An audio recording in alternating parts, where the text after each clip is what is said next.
வணக்கம். Tamil cinema ஹீரோயின்ஸோட career trajectory பார்த்தீங்கன்னா பெரும்பாலானவங்களுக்கு ஒரு 7-8 வருஷம் தான் டாப்பில் இருந்திருக்காங்க. ஒரு சுட்டி பெண்ணாக அறிமுகமாவாங்க. சில வருடங்கள் எல்லா டாப் ஹீரோஸோடையும் சேர்ந்து டுவேட் பாடி ஆடிட்டு அந்த மாதிரி ரோல்ஸ் பண்ணுவாங்க. அதுக்கப்புறம் கொஞ்சம் சீரியஸான ரோல்ஸ் எடுப்பாங்க. பட் அதுக்கப்புறம் அவங்களுக்கு கரியர் கொஞ்சம் கொஞ்சமாக குறைய ஆரம்பிச்சிடும் அவங்களுடைய வாய்ப்புகள். இது பல காரணங்களுக்காக நடைபெறும். பர்சனல் ரீசன்ஸாக இருக்கலாம். திருமணமாகி குழந்தை பிறந்து ஃபேமிலியை ஃபோக்கஸ் பண்ணணும்னு டிசைட் பண்ணியிருப்பாங்க. அல்லது புது ஹீரோயின்ஸோட வருகையினால இவங்களுக்கு மார்க்கெட் குறைஞ்சிருக்கும். என்ன காரணமாக இருந்தாலும் முக்கால்வாசி ஹீரோயின்ஸுக்கு இதுதான் நிலைமை. தமிழ் சினிமாவில் ஹீரோயின் வாய்ப்புகள் குறைஞ்ச உடனே அக்கா அண்ணி வேஷத்துக்கு வருவாங்க. அதுக்கப்புறம் அம்மா ரோலுக்கு வந்துடுவாங்க. அவங்க ஹீரோயினாக ஆடி பாடிய ஹீரோக்களுக்கே அம்மா வேஷம் அவங்க போட்டதெல்லாம் நம்ம நிறைய பேருடைய கதையை பார்த்துருக்கோம்.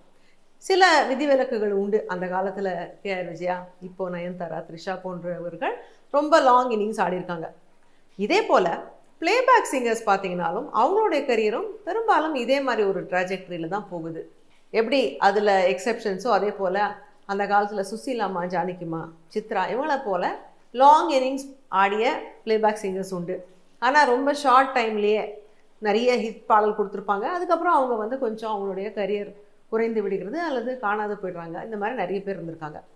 இந்த மாதிரி ஒரு டைமில் ரொம்ப பீக்கில் இருந்து அதுக்கப்புறம் வாய்ப்புகள் குறைய தொடங்கி அதுக்கப்புறம் பாடுவது குறைந்து போன ஒரு பாடகி தான் எஸ்பி சைலஜா அவர்கள்.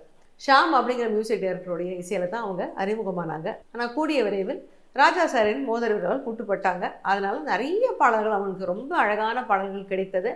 சோலோவாக இருக்கட்டும், டுவேட் சாங்ஸாக இருக்கட்டும், ஆரம்ப காலங்களில் ரொம்ப நிறைய பாடல்கள் பியூட்டிஃபுல் சாங்ஸ் பாடியிருக்காங்க. நிறைய ஹிட் சாங்ஸ் கொடுத்துருக்காங்க.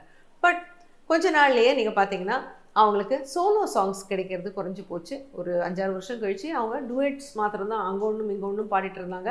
அதுக்கப்புறம் ஒரு 3வது குரலாகும் அந்த மாதிரி சில பாடல்கள் பாடினாங்க. அதுக்கப்புறம் அவங்களுக்கு பாடல்கள் குறைந்து விட்டது.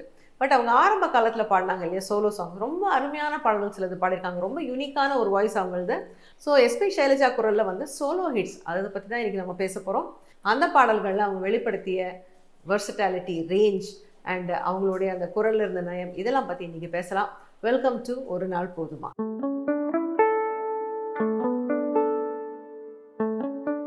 தமிழ் திரையிசை சார்ந்த நினைவுகள், அனுபவங்கள், அபிப்பிராயங்கள் பேசுகிற ஒரு நிகழ்ச்சி தான் இந்த ஒரு நாள் போதுமா. நீங்கள் தமிழ் திரையிசை ரசிகராக இருந்தால் இந்த சேனலுக்கு சப்ஸ்கிரைப் பண்ணுங்கள், பெல் பட்டனை அழுத்துங்க. எஸ்பி சைலஜா அவர்கள் பாடிய சோலோ ஹிட்ஸ் அதுதான் இன்றைக்கி நம்ம பார்க்க போகிறோம். 1978 வெளிவந்த மனிதரில் இத்தனை நிறங்களா அப்படிங்கிற படத்தில் ஷாம் அவர்களுடைய இசையமைப்பில் தான் இவங்க அறிமுகமானாங்க.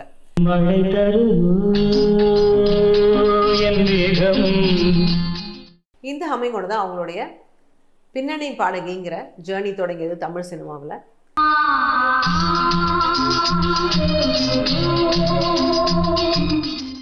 இதுக்கப்புறம் அவங்களுக்கு மிகப்பெரிய பெயரை வாங்கி கொடுத்தது ராஜா சார் இசையில் பொண்ணு ஊருக்கு புதுசுங்கிற படத்தில் அவங்க பாடிய பாடல்.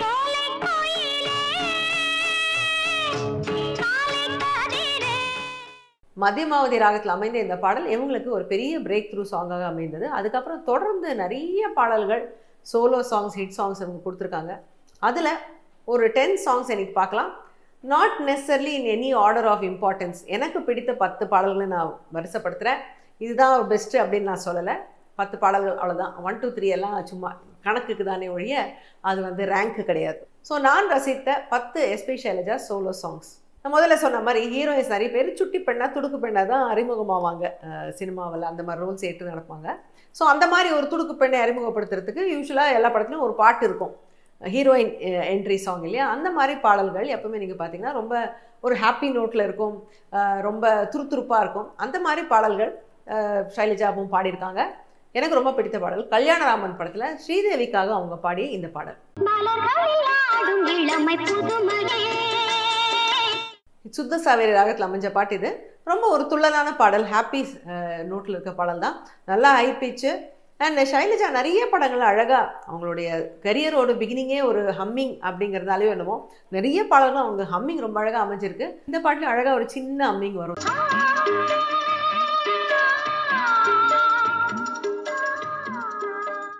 எஸ்பி சைலஜாவோட இன்னும் ஒரு ஸ்பெஷாலிட்டி ஜான்ருன்னே சொல்லலாம். இந்த ஏக்கத்தோட பாடும் பாடல்கள் ரொம்ப நிறைய பாடல்கள் பாடியிருக்காங்க. அந்த மாதிரி ஹீரோயின் ஒரு தலை காதலாக இருக்கலாம், அல்லது ஹீரோவை நினச்சி ஏங்கி பாடுற மாதிரி இருக்கலாம். இந்த மாதிரி பாடல்கள்லாம் அவங்க ரொம்பவே நல்லா பாடுவாங்க. அந்த மாதிரி அவங்களுடைய சாங்ஸில் டாப் சாங்ஸ் பார்க்கணுன்னா ஜானி படத்தில் வந்து இந்த பாட்டு.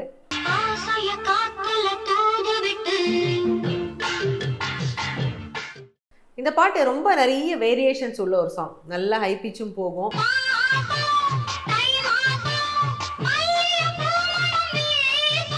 ஹை பிச் வேற, சஸ்டெயின் வேற. ரொம்ப கஷ்டம் இது பாடுறது. ரொம்ப அழகாக பாடியிருப்பாங்க, அப்படியே கிளைட் பண்ணியிருப்பாங்க இந்த பாடலை. ஆசைய காத்தில தூது விட்டு அங்கங்கே ஹஸ்கி டோன், அந்த ஏக்கத்தை வெளிப்படுத்துறதுக்குன்னு ரொம்பவே பிரமாதமாக பாடியிருப்பாங்க இந்த பாடல். அதனால தான் இன்னி வரைக்கும் அவங்களுடைய ஒரு டாப் சாங்காக இது இருக்குதுன்னு சொல்லணும். இதே போல் அவங்க ஏக்கத்தோடைய பாடிய இன்னொரு பாடல், ஒருதலை காதலாக அவங்க ஒரு பெண் காதலிக்கிறா. அப்போது அந்த ஹீரோவை பார்த்து அவள் பாடுற மாதிரி அமைஞ்ச காதல் தான். இதுலேயும் ரஜினிகாந்த் அவர் நடித்த படம் தான் முரட்டுக்காளை அப்படிங்கிற படத்தில். சுமலதா வந்து இந்த பாட்டை பாடியிருப்பாங்க படத்தில்.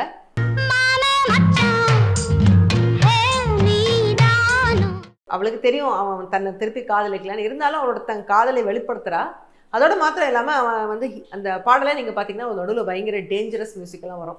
அந்த ஹீரோ ஏதோ சங்கடத்தில் மாட்டியிருக்கான், அவனை காப்பாற்றுறதுக்கு இந்த பெண் ஒரு உதவிக்கரம் நீட்டுறா. ஸோ அதுவும் இதில் எக்ஸ்ப்ரெஸ் பண்ணணும். நான் வந்து உனக்கு ஹெல்ப் பண்ணுவேன், என்னை ட்ரஸ்ட் பண்ணு. அவளுடைய பிரதர்கிட்டேருந்து தான் அவனுக்கு டேஞ்சரே வருது. So you can trust me அப்படிங்கிற அந்த விஷயத்தையும் அவள் கன்வே பண்ணுறா. ஸோ இந்த ரெண்டு எமோஷனுமே அவங்க ரொம்ப அழகாக கொடுத்துருப்பாங்க இந்த பாடலில்.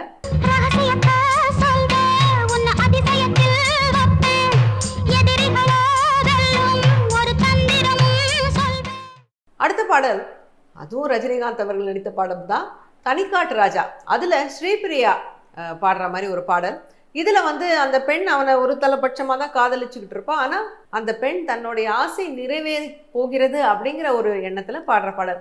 ஸோ இதுலேயும் அந்த ஏக்கம் இருக்கும், ஒரு 2 நாள் ஏக்கத்தை வெளிப்படுத்துகிறா, அதே டைம் தன்னுடைய காதலையும் வெளிப்படுத்துகிறா, அந்த சந்தோஷத்தையும் கொடுக்குறா. பாடி தன் நினச்சது நடக்குது அப்படிங்கிற அந்த சந்தோஷத்தையும் எலேஷனையும் இதில் காட்டுறா. அந்த மாதிரி ஒரு பியூட்டிஃபுல் சாங் தான் இது.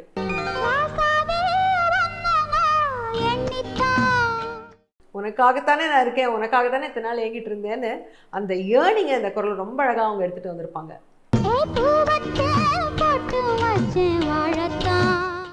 ஸோ 3 பாட்டு ரஜினி பாட்டாவே பார்த்தாச்சு. ஒரு சேஞ்சுக்கு அடுத்த பாடல் பார்க்கலாம். இது ரொம்ப பேருக்கு தெரிஞ்சிருக்காது இந்த பாடல். ரிஷி மூலம் படத்தில் சிவாஜி சார் நடித்த படம் இது. அதில் ரீனான்னு ஒரு ஹீரோயின் கொஞ்சம் படம் நடிச்சிருந்தாங்க அந்த டைம் பீரியடில். அவங்க பாடுற மாதிரி ஒரு பாடல் இது.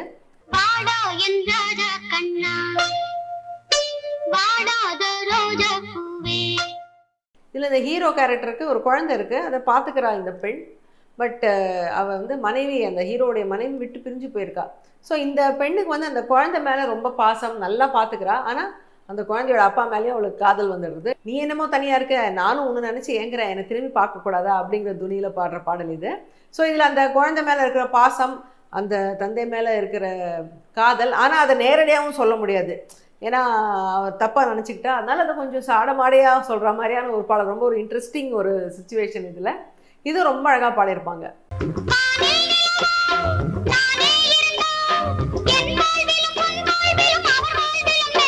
இப்போ அடுத்த ஜான்ராக்கு போவோம். இது வந்து எஸ்பி ஷைலஜா அவர்களுடைய ஒரு தனி பிராண்டுன்னே சொல்லலாம், ஒரு தனி திறமை அவங்க வெளிப்படுத்திய ஒரு ஜான்ரா. அதான் வந்து கேலியும் கிண்டலுமாக பாடும் பாடல்கள். இளமை காலங்கள் படத்தில் இந்த பாடல் எனக்கு ரொம்ப பிடிச்ச பாடல் இது. பயங்கர ஹை எனர்ஜி பாட்டு. ஏன்னா இந்த பாட்டு ஒன்று ஃபர்ஸ்ட் ஆஃப் ஆல் ஃபுல்லாக வந்து ஹை பீச்சிலேயே இருக்கும், பயங்கர ஸ்பீடில் வேறு இருக்கும், நிறைய ஸ்பெஷல் எஃபெக்ட்ஸ்லாம் இருக்கும் இதில். குரலில் ஏய் ஏய் அப்படின்லாம் மிரட்டிக்கிட்டு சூப்பராக பாடியிருப்பாங்க இதை.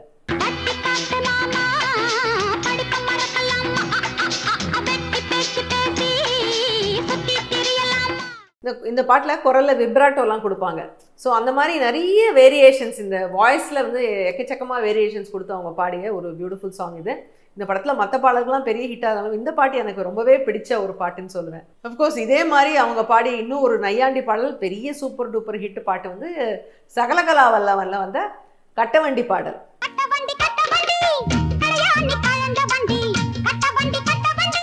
அம்பிகா அண்ட் ஃப்ரெண்ட்ஸ் ஒரு பட்டிக்காட்டானை ஏளனம் செஞ்சு பாடுற மாதிரியான ஒரு பாடல்.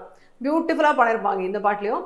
அந்த நையாண்டி ப்ளஸ் அந்த ஒரு வந்து ஒரு பணக்கார பெண், பட்டணத்துலேருந்து வர பெண். ஸோ அந்த ஒரு ஒரு மமதை வேற அந்த குரலில் இருக்கும், ப்ளஸ் எகத்தாளம். நீ எல்லாம் வந்து உனக்கு என்ன தெரியும், ஏபிசிடி தெரியுமான்னு பாட்டில் வரும்.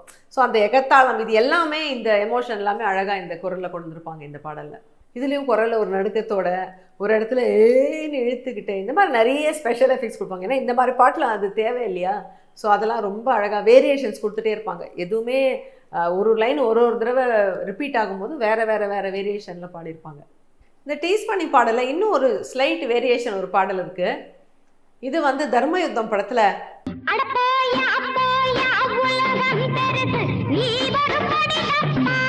இந்த பாட்டு யாரையும் பர்டிகுலராக டீஸ் பண்ணுறதில்ல, ஆனால் ஒரு சவடால் விடுற மாதிரி பாட்டு. போடா நீ எல்லாம் என்ன பண்ணிடுவ அப்படிங்கிற மாதிரி அந்த ஹீரோயின் பாடுற மாதிரி பாடல். இதுவும் ஸ்ரீதேவிக்காக பாடிய பாடல் தான். நம்ம கொஞ்ச நாள் முன்னாடி ஆட்டமா தேரோட்டமா பற்றி ஒரு வீடியோ போட்டிருந்தோம். எப்படி வந்து ஒரு புலியின் குகைக்குள்ளே ஒரு மான் போய் ஆடி அவங்கள மயக்கி காரியத்தை சாதிக்குது அப்படிங்கிற மாதிரி ஒரு சுச்சுவேஷனில், அந்த மாதிரி சுச்சுவேஷனில் ஆதி காலத்திலே பாடினவங்க தான் ஷைலஜாவும். ரொம்ப அழகாக 2 பாட்டு இந்த மாதிரி பாடினதை I would like to mention. ஒன்று வந்து அன்னைய ஒரு ஆலயம் படத்தில்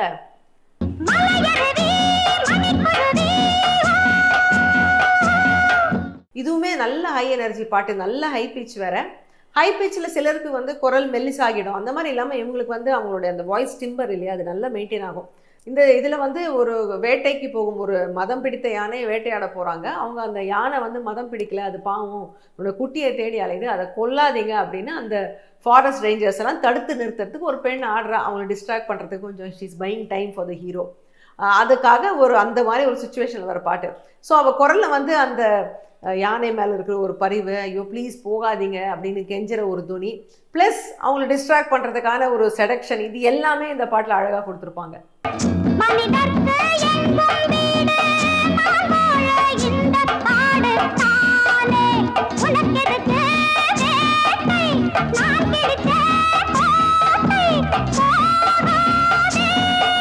இன்னொரு பாடல் தாய் மூகாம்பிகை படத்தில், again not a very popular song, அவ்வளோ வெல்லோன்னு நான் சொல்ல மாட்டேன், பட் இருந்தாலும் ரொம்ப அழகாக இவங்க பாடிய பாடல்.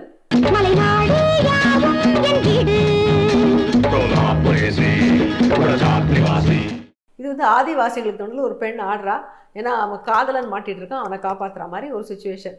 ஆனால் அது அந்த பாடுறது அந்த காதலி கிடையாது, அம்மன். அந்த ஹீரோவை ரட்சிக்கிறதுக்கு அந்த அம்மன் அந்த ரூபத்தில் வந்து அந்த ஆதிவாசிகளை டிஸ்ட்ராக்ட் பண்ணி அந்த ஹீரோவை மீட்டுட்டு போகிற மாதிரி ஒரு சுச்சுவேஷன். ஸோ இதில் செலக்ஷன் இருக்குது, கம்பீரம் இருக்குது, ஒரு மிரட்டல் இருக்குது. இந்த பாடல்லுமே குரலில் நல்ல விப்ராட்டோ இருக்கும் இவங்களுக்கு. இப்போ நம்ம பார்த்த பாடலாம் தான் எனக்கு அவங்களுடைய குரலில் வந்த சோலோ பாடல்கள் ரொம்ப பிடிச்ச பாட்டுன்னு சொல்லுவேன். உங்களுக்கு கொஞ்சம் வித்தியாசமான லிஸ்ட் இருக்கலாம், நீங்கள் கமெண்ட்டில் எழுதலாம். அவங்க ராஜா சாருக்கு மாத்திரம் இல்லாமல் மற்ற மியூசிக் டைரக்டர்ஸ்க்கும் நிறையவே பாடியிருக்காங்க. சந்திரபோஸ் இசையில் பாடியிருக்காங்க, சங்கர் கணேஷ்க்கு நிறைய பாட்டு பாடியிருக்காங்க, வித்யாசாகருக்கெலாம் கூட பாடியிருக்காங்க. ஆனால் அதெல்லாம் ஃபியூ அண்ட் ஃபார் பிட்வீன். ராஜா சாருக்கு அவங்க டாப்பில் பீக்கில் இந்த 79லேருந்து 83, 84 அந்த டைம் பீரியட் நீங்கள் பார்த்தீங்கன்னா எல்லா படத்துலையும் ஷைலஜா ஒரு பாட்டு பாடியிருப்பாங்க, ராஜா சார் இசையில் முக்கியமாக.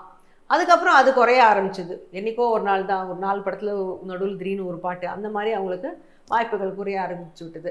அதுக்கு காரணங்கள் பல இருக்கலாம். ஒன்று அவங்க வந்து ஃபேமிலியை ஃபோக்கஸ் பண்ண ஆரம்பிச்சிட்டாங்க, இன்னொன்று அவங்க எஸ்பிபியோடைய நிழல்லே இருந்ததுனால. எப்பவுமே ஒரு ஆலமரம் இருக்கும்போது அதுக்கு பக்கத்தில் இருக்கிற ஒரு மரத்துக்கு போதிய வெளிச்சம் கிடைக்காது. அந்த மாதிரி தான் இவங்க வந்து அவங்க அண்ணனுடைய நிழல்லே இருந்ததுனால இவங்களுக்கு ஸ்பாட்லைட் நிறைய கிடைக்கல. ஆனால் அதை அவங்க மைண்ட் பண்ணதாகவும் தெரியல. அவங்க she looks like a very contented lady. சில சிங்கர்ஸோட பேட்டியாக நீங்கள் பார்த்தீங்கன்னா கொஞ்சம் பிட்டர்னஸ் இருக்கும், எனக்கு இந்த மாதிரி ஆச்சு, எனக்கு வாய்ப்புகள் கிடைக்கலன்னு அப்படிலாம் சொல்லுவாங்க. ஆனால் Shailaja in all her magnanimity அந்த மாதிரி அவங்க ஃபீல் பண்ணதே இல்லை. So I think she mat her choices and she was very happy with them. நான் உமா ரமணன் அவர்களை பற்றி ஒரு ஹோமேஜ் மாதிரி ஒரு வீடியோ பண்ணியிருந்த போது ஒருத்தர் கமெண்ட் எழுதியிருந்தார், எனக்கு ரொம்ப உறுத்திட்டு, யாராவது போயிட்டா தான் அவங்கள பற்றி பேசுவீங்களாங்கிற மாதிரி ஒருத்தர் கேட்டிருந்தார். அது ரொம்ப உண்மை இல்லையா? நம்ம அவங்க இல்லைங்கிறதுக்கு அப்புறம் அவங்கள நினச்சி பார்க்கறதுல நம்மளோட இருக்கிறவங்க அருமையாக பாடினவங்க அவங்கள கொண்டாடணும் இல்லையா? அதனால தான் இன்றைக்கி வந்து நான் எஸ்பி ஷைலஜா பற்றி இந்த வீடியோ பண்ணியிருக்கேன். ஸோ அவங்க பாடின அருமையான பாடலாம் எனக்கு பிடித்த சோலோ சாங்ஸ் நான் சொல்லியிருக்கேன். மேபி டூயட் சாங்ஸ் இன்னொரு எபிசோட் அப்புறம் பண்ணுறேன். உங்களுக்கு பிடித்த பாடல்களை பற்றி நீங்களும் கமெண்ட்ல எழுதுங்க. நான் உங்களை மறுபடியும் இன்னொரு எபிசோடாக ஒரு நாள் போதுமால சந்திக்கிறேன். ஏன்னா இசையை பற்றி பேச ஒரு நாள் போதுமா? Until then, stay safe, take care. This is Priya signing off. Bye-bye.